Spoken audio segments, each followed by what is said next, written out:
That's the Wind Dancer. That's my uncle's boat. You can see on the bow, that used to say Wind Dancer. The boat is just trashed. Something really bad happened there. I'm Ezra North, and Don North is my uncle.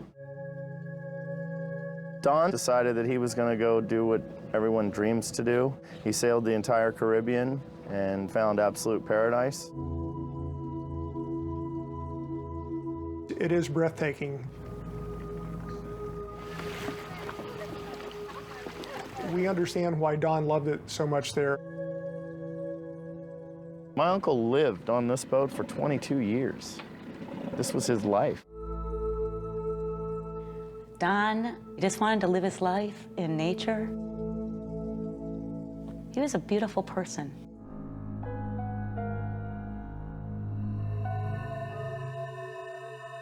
Don knew that bad things did happen, that there were pirates.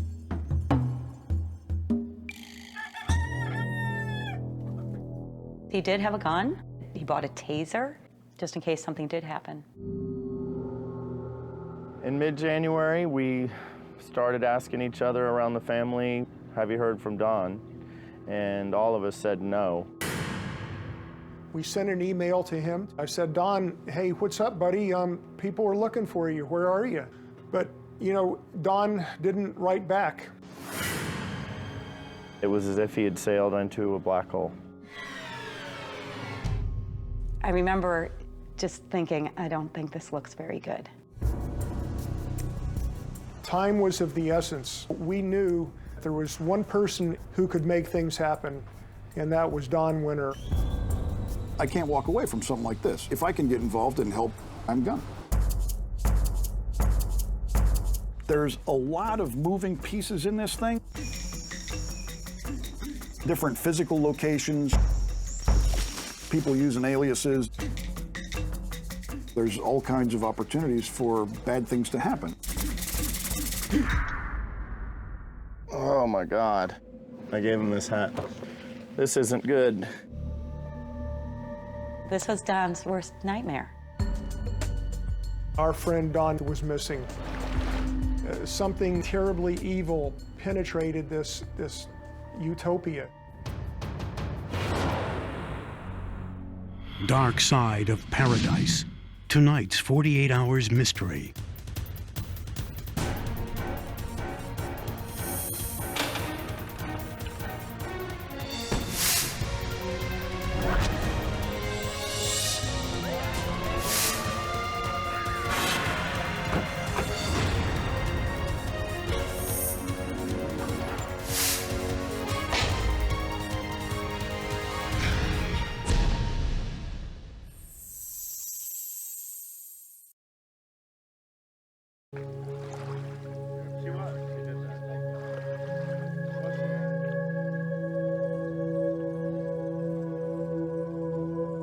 My uncle was an absolute free spirit. He loved people, loved animals, loved plants. He was just a lover of life. When Don North and his sailboat, the Wind Dancer, disappeared in the waters off Panama in January 2011, his nephew Ezra was sick with worry. It's hard to work. It's hard to eat. It's hard to sleep. You're thousands of miles away from someone you love, and you've got a million scenarios playing out. Ezra, an engineer for an oil company, was determined to unravel the mystery of what had become of his uncle. Friends recommended the one American in Panama who might be able to find Don North. All they said to me was, call Don Winter. This man can help you. Don Winter is a former intelligence officer with the U.S. Air Force and an investigative journalist who runs a website for expats. He's also a CBS News consultant. When I get involved in something like this, I drop all the other stuff and I go focus on the most important thing. What is it about you and who you are that makes you want to get involved? Why not? Wouldn't you? If you knew that there was a family member that was asking for help, wouldn't you drop what you were doing to go help that guy? I mean, it's just the right thing to do. Winner told Ezra that he needed to file a missing persons report. This should do it. I love you. Keep in touch, okay? Ezra abruptly said goodbye to his wife in Houston, Texas, and headed for Panama. What was it like for you to arrive here in Panama City that first time? Overwhelming.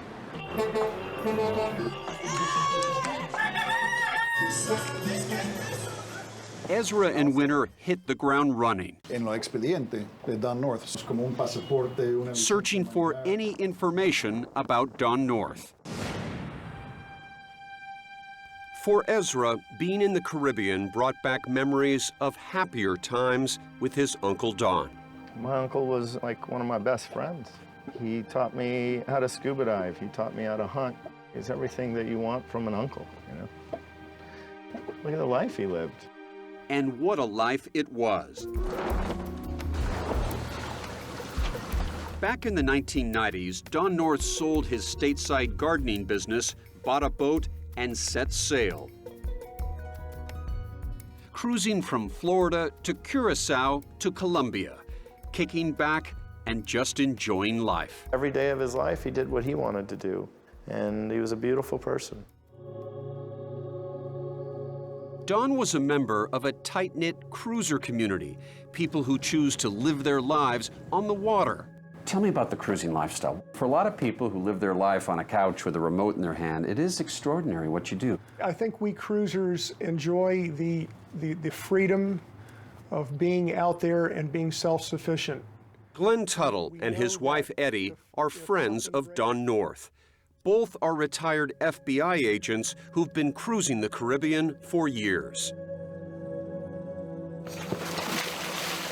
You can literally catch dinner under the boat. You can snorkel and spear fish and catch lobsters, and it's a paradise. He loved life. I know he loved me. We had a lot of fun together. Becky Reynolds, Don's former girlfriend, recalls the first time she set eyes on Don. And I just remember just seeing the yellow dinghy with a pink motor, and I thought, oh my gosh, who's this character? And he just struck me as just a very kind of funny guy and interesting character. And we exchanged numbers. Becky and Don wound up living together for 5 years. Their sailing days were idyllic, even though Don didn't actually do much sailing. In the 5 years that I've known Don North, we sailed probably 7 times. Wait a minute. He lived on his boat. It's on the water. He liked to be on his boat, but that was his home. He liked his boat, he liked his radio, he liked his dog, Kuna, he liked his plants. That was Don. Captain Jack Von Olen and Dennis Morris were fellow cruisers who knew Don well. Oh, Don was classic. His claim to fame was that he never went anywhere fast, and if there was any wind, he wouldn't go. After cruising the Caribbean for 20 years, Don North finally found his little piece of paradise, and he dropped anchor here, in the beautiful San Blas Islands off the coast of Panama.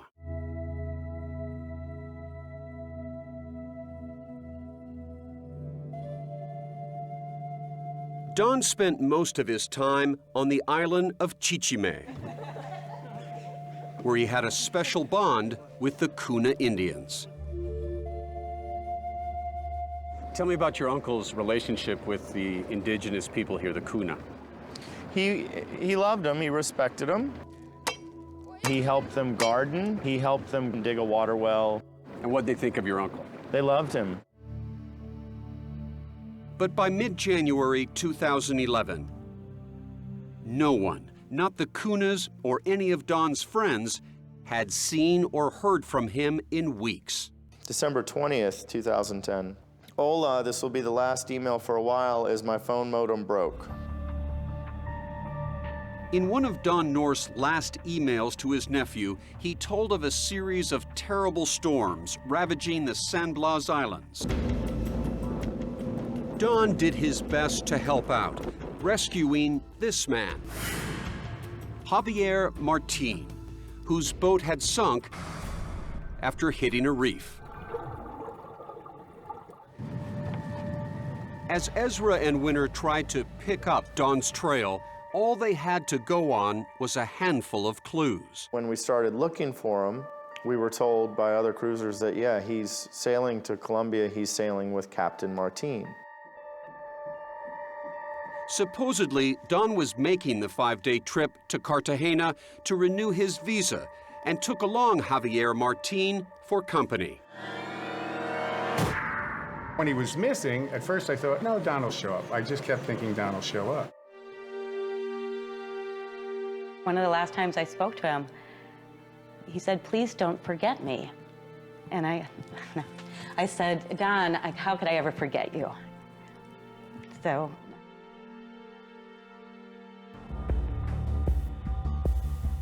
But then came the worst news imaginable. A man's body was discovered floating near the San Blas Islands.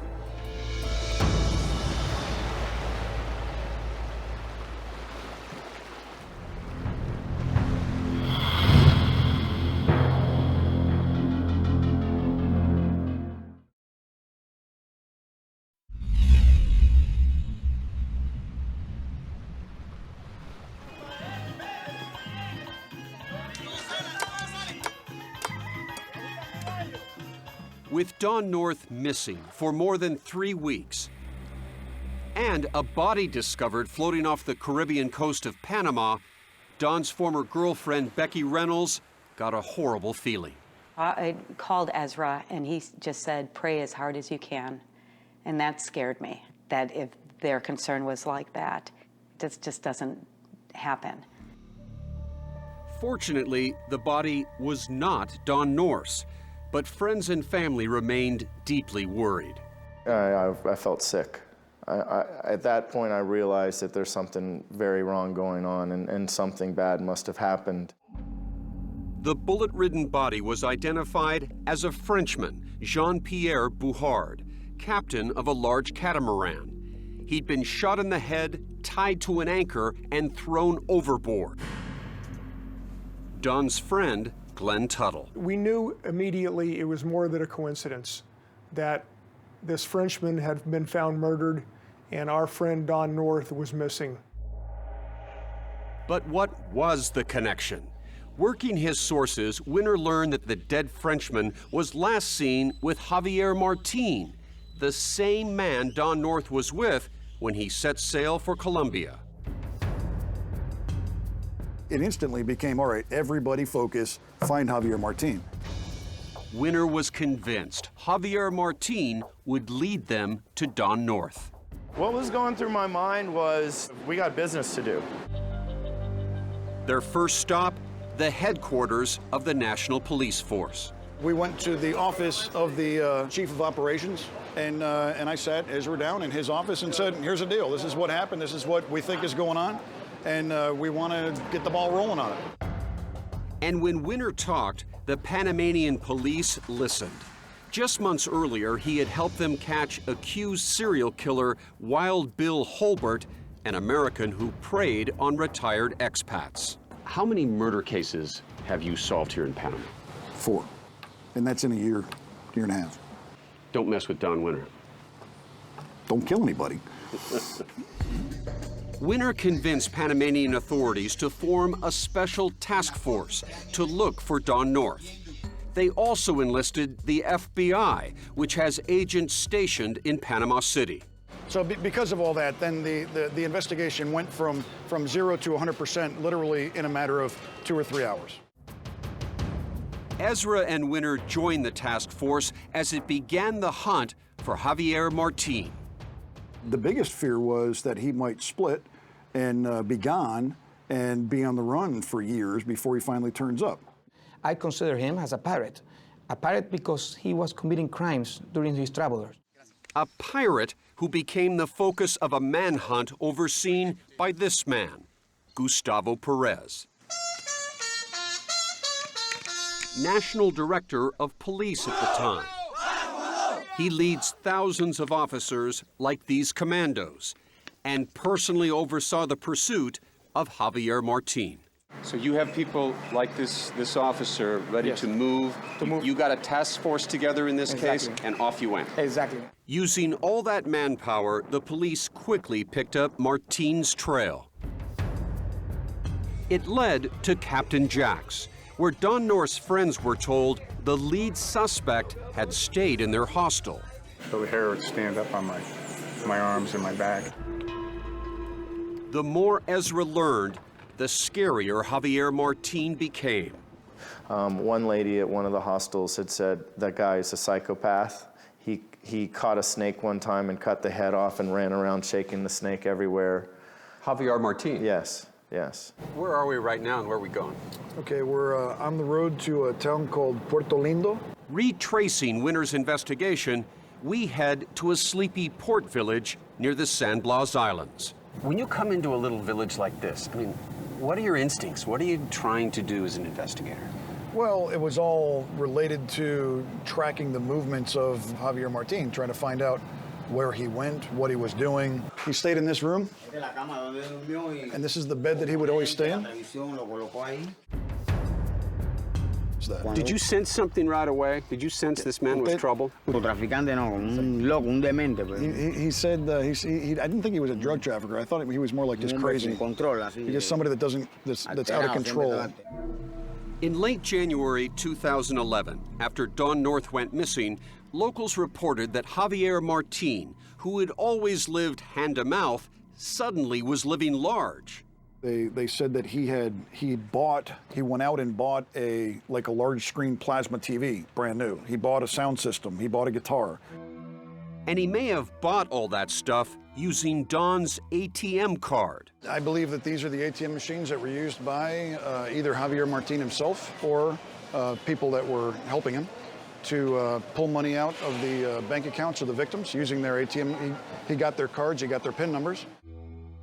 Taking into account the dead Frenchman, the missing money, and Javier Martin's spending spree, Winter knew in his gut it wasn't looking good for Don North.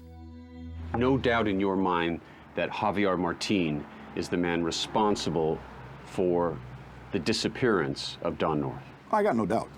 I've got no doubt whatsoever. Ezra realized he had to face the hard truth. His uncle was most likely murdered by Javier Martin. This bastard killed my uncle, and we need to make sure he's in jail.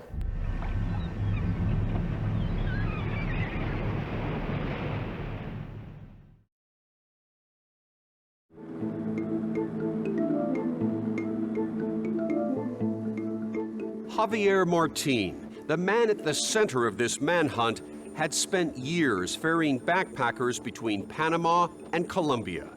He came into contact with a lot of Americans, like Garrett Paul and Jessica Stout. We were at the start of a 6-month backpacking trip, and we needed to get from Colombia to Panama. And along the way, they were looking for adventure. We usually like to think outside the box and do things that are a little different and unique. He's not kidding. Garrett and Jessica were contestants on the CBS program The Amazing Race in 2009, a year after they happened to meet Javier Martin. Came across a pamphlet for Javier Martin with a number of recommendations and called him up to see if we could meet him and see the boat. The couple signed on with Martin and spent the next 5 days aboard his boat, the Twyla. Javier was a little salty in that he just, you could tell he'd been spending some time out on the ocean. He was, flirtatious, fun captain, hanging out with all of us. I even had a barbecue on one of the islands, so it was social. They liked Javier well enough to later recommend him, never suspecting he might be dangerous. It was shocking to us, but, you never know what people are capable of. I think there were two sides to Javier Martin. The side that could, have the persona of a businessman, and hang out with the passengers and sail them, you know, and cook for them, and the side that obviously Don eventually found out. Becky can imagine how the two men became friends after Don rescued Javier from his sinking ship. I think that they probably broke bread, probably had a drink together, hung out. I'm speculating, but Don, you know, was a friendly guy. A friendly guy who investigators now believe had been killed at the hands of Javier Martin. Do you believe this was a calculated murder, a spur of the moment killing? What do you think? I think it was calculated. Determined to bring Martin to justice, Ezra went all in with Don Winner. I trusted him with my whole heart. And whenever he asked me to do something, I was going to do it. Not only had Winner convinced the Panamanian police to form a task force, he's a big believer of putting things out there. He also corralled a group of local reporters to begin spreading the word that a man who allegedly killed Don North and Jean-Pierre Bouhard was at large. I said, hey guys, you know, huddle up, I got one for you, here's the deal. Señor estaba asesinado. I said, apparently there's another serial killer on the loose, and we're looking for this man. When you tell these reporters there's a potential serial killer out there, right, are they interested? Oh, absolutely. That night, the story about Ezra and his missing uncle went national. Mi tío estaba en su barco en Chichime, in San Blas. That clip aired on the primetime news that night, and it was headline news. Winner kept digging. He got a tip that a Spaniard named Luis once had Don North's ATM card, the same card used to drain his bank account. Tell me where we're going and why. All right, we're gonna go take a look at this yellow trimaran right here. This is a boat that's owned by Luis. Luis was the guy who's associated with Javier Martin. Winner suspects Luis may have played a role in draining Don North's bank account. Hello. Hola. Yeah, someone's head just popped up there and went down. I saw him through the window. Winner warns us to be alert, that Luis might be armed and dangerous. You saw somebody hit? Yep, I saw someone's head. They popped up there and they looked right back down. It was on this right window here. Long hair guy, that's Luis. Luis! Buenas! Luis! Okay, there he is. Hola, Luis. Sí, buenas tardes. We're with CBS News. We're doing a story about the death of Don North, the murder of Don North. I was a friend of Don. You were a friend of Don North. Were you also a friend of Javier Martin's? Yes, I know was not a friend of him. I know that guy. I talked with this guy, but he was not a friend of me. I was a friend of Don, and me and my wife. Luis admits he did have one of Don's bank cards, but insists Don gave it to him. To get some money because he was running out of dollars there, and he didn't like to move. And they give me his card. Who gave you the card? Don North gave you his card. But it has no relevance with this case. I don't know. And then this guy with this bullshit. That is all, man. Finished for today. All right, let's go, amigo. Based on your experience as an intelligence officer, you can read people, you can read body language. What were you seeing with all the folding up and the attitude? Scared, nervous, afraid. He wasn't putting out that I had nothing to do with it vibe. 2 days into the manhunt, Javier Martin's whereabouts remained a mystery. While the task force spread out over a vast area, including the scores of islands off of the coast of Panama, he was actually hundreds of miles away, here in the tiny village of Santa Fe, not far from the border with Colombia.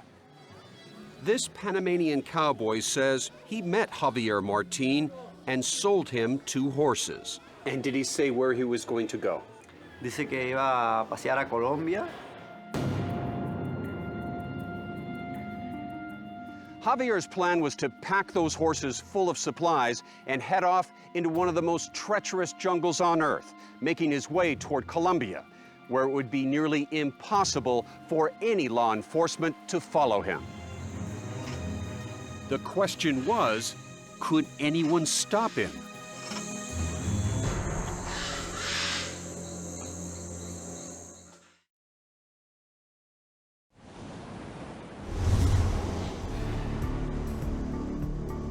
We knew that Javier Martin was a dangerous killer. We knew that he had killed 2 people. We knew that he was going to flee the jurisdiction of Panama. The trail to Javier Martin led to Panama's Darien jungle. 50 miles wide and hundreds of miles long, it's a dangerous corridor. But Martin had no choice. It was the only way he could flee Panama and get to Colombia.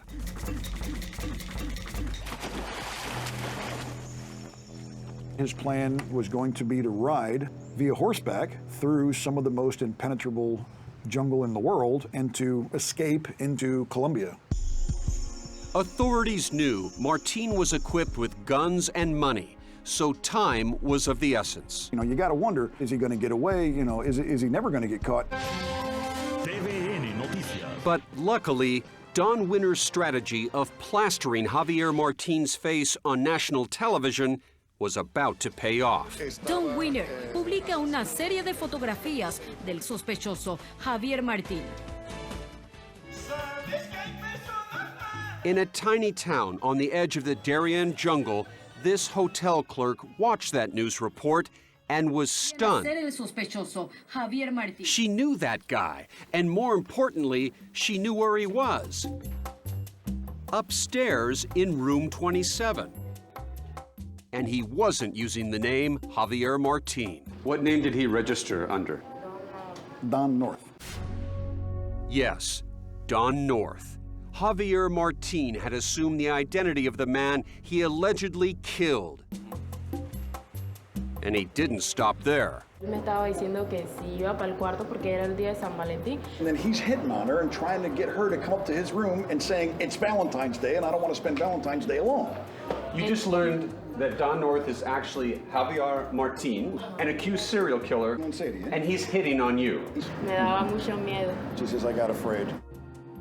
Afraid that a killer was in the hotel, she called her boss, who called police. After a massive 3-day manhunt involving dozens of investigators, searches in the Caribbean and the jungle, Javier Martin was arrested. And what he had with him was damning. They found Don North's passport. They found 3 weapons. They found like $13,000 cash that he had stolen from his victims. The day after Martin's arrest, authorities located Don's missing boat, the Wind Dancer. Its name had been changed to the Green Twilight. That was done by Javier Martin. And that, of course, is not the name of the boat. That boat's my uncle's home. Without the boat, he wouldn't live without the boat. That boat, once so alive when Don owned it, was now empty and adrift. What was that moment like for you when you came to the realization that he was gone? I was in shock on all the stages of grieving. Shock comes first and disbelief. And it just, to know how he died, I mean, I don't know how he died, but I can only imagine the fate of him. That makes it hard, and I just hope that it went quickly for him. He was killed on the boat. They found DNA on the boat. Investigators treated the Wind Dancer as a crime scene, sharing their findings with Ezra. They found blood in the top of the cabin, indicating that maybe a gunshot to the head. And then they found blood up the stairs and then on the deck, indicating that Javier Martin had pulled him off the boat and thrown him overboard. There's very little question that he was killed on his boat, and that's hard to think about. Well, it was just incredibly sad. You know, Don, nobody deserves to die like that. The evidence against Javier Martin continued to pile up and was even found on Don's beloved island of Chichime. One tent was right here? He was here. Another died here. Cuna Chief Umberto showed us where police found 2 tents rented by Javier Martin. Inside, Martin allegedly had stashed many of Don North's possessions, including a gun and equipment from his boat. Electronics. It was navigational equipment. So your uncle's boat had been stripped, essentially. Yeah, apparently so. So what was Javier Martin's plan? And more importantly, why did he allegedly kill 2 innocent boat owners, Jean-Pierre Bouchard and Don North? I think that he killed Don because there were things on the boat that he wanted. Remember, Martin's own boat had sunk in a storm. Authorities believe he was desperate to restart his business, ferrying backpackers between Panama and Colombia. And if you're charging them $450 a head, what you want is a big boat that can carry more passengers. And Jean-Pierre Bouchard's big boat was perfect. Which is why police say Martin shot the Frenchman and dumped him overboard just days after killing Don North, looting his boat, and stealing his money. A cold-blooded killer, basically. I mean, that sounds like he's used to killing people. It's just beyond anybody's comprehension that there are people in the world as evil as that to do something like that. And Ezra is about to confront that evil head on. Setting foot on his uncle's boat for the first time since the murder. Oh my God.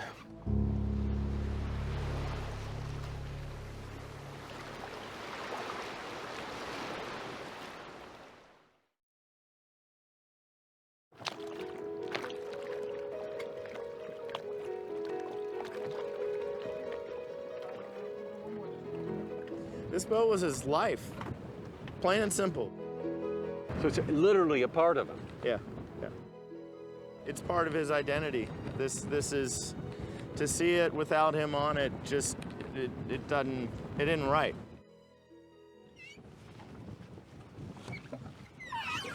We were with Ezra as he boarded his uncle's boat for the first time since the murder. Finally made it. Doesn't look so good in there. What's the emotional connection for you to be back on this boat? I remember things, but they're all destroyed. I'm having a hard time looking at them because it's been ruined. There's just stuff everywhere. But as he looks closer... That's Don. That's your uncle as a young man. Mm-hmm. Ezra discovers more remnants of Don North's life. Here's my uncle at his nursery. There he is, and there's Becky. There's Becky Don Reynolds Becky. is right here. Yeah. This was his dog he had in Trinidad. His name was Jesse. Ezra then searches for a precious family heirloom. All right, well, I think this is the bag that my dad described. Something he assumed the killer must have stolen. Wouldn't that be cool if there was some gold in here?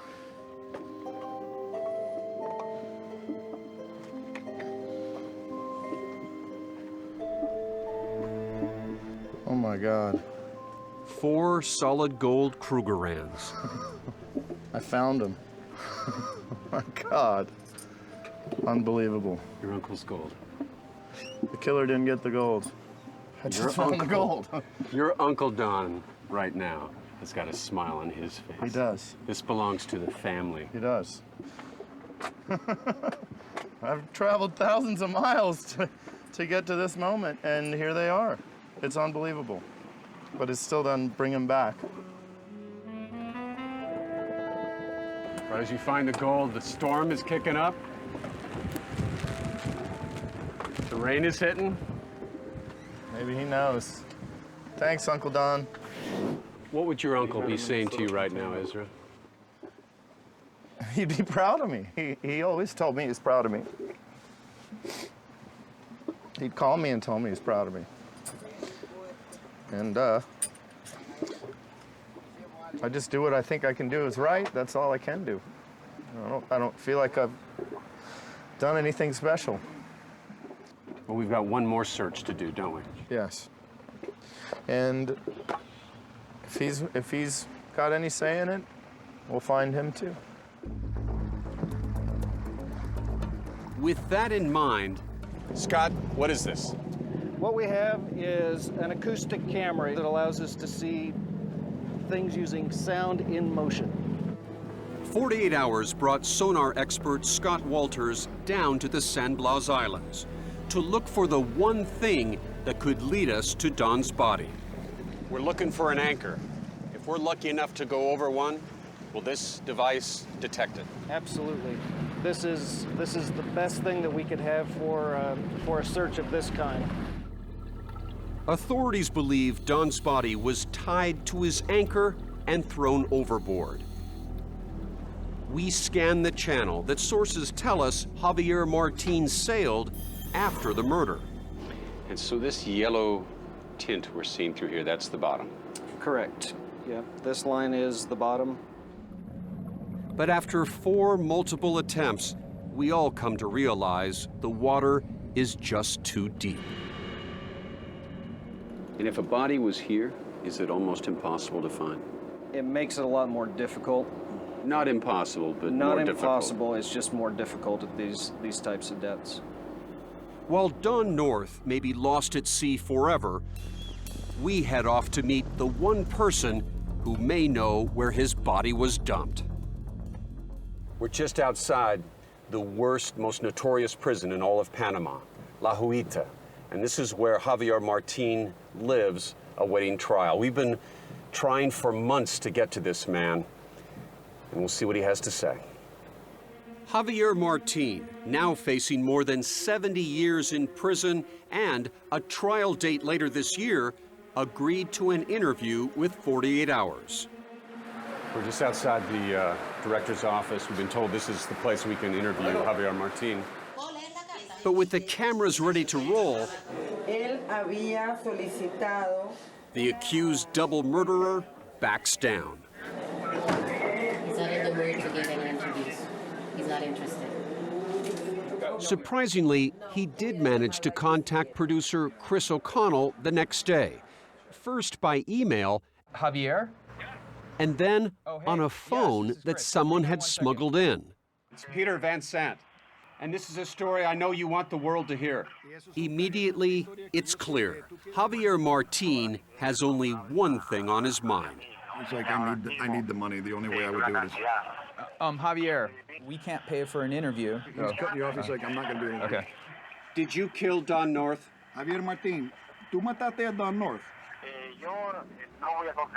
He says, I'm not going to do an interview on the phone. Okay. In other conversations with 48 Hours, Javier Martin claimed his innocence. But Don Winner is sure he got his man, and he's proud of it. I really do like the idea of being responsible for putting the bad guys in jail. I think that is a noble service.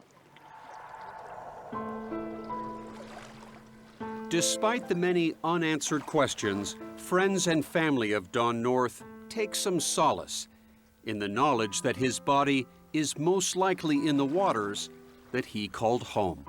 Where do you think Don is today? Don's watching. He's around. He'll send his signal some way. It is kind of ironic also that he is in the sea. And actually, when I went snorkeling a few weeks ago in the Grand Caymans, I remember just the quiet of being underwater. And I thought about him. It's peaceful. It's definitely his resting place, and he would have told me, cremate my body, spread my ashes here in Chichime. I am at peace, though. I'm at peace that he's with the sea. That's where I would want to be.